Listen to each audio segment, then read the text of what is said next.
is toch een militaire kapel. En die zetten de vaart erin en die zitten de merd opkomen.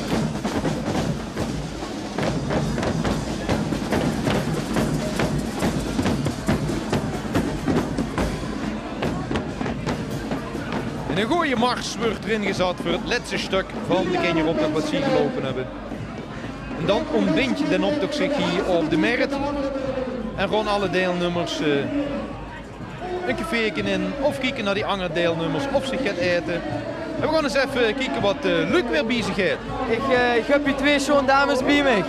Ik zit er zo'n heel lang naast. Is dat die echte naast? Nee, dat is niet wie echte naam. Wie heeft dat erop gemaakt? Mijn mam.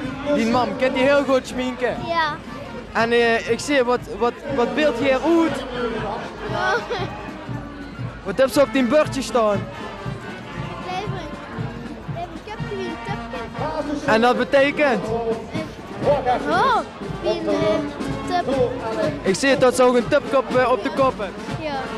En hoe hebben ze op die bordje staan? Ik heb liever een neusje wie een vijsje dan een kapje wie een tupje.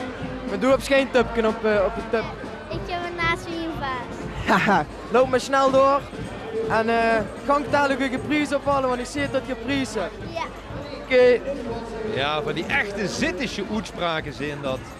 Een cupje wie een tupje en een nersje wie een vijsje. Prachtiger kunnen we het niet maken voor wat betreft rijm. Basisschool de Laarhof, die spoken door Zittert heen.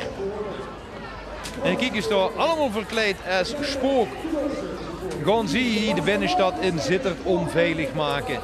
Een spook is natuurlijk ook altijd een beetje een benaming voor kenjer die van alles uitspoken wat niet doog. En deze kenjer, ja, is er natuurlijk op het lief geschreven om door Zittert heen te spoken. Een ganse grote groep, midden een gans groot spook te wie. Benieuwd of er de meester in zit. Grootste spook van de school. En dit zijn de kleinste speukjes.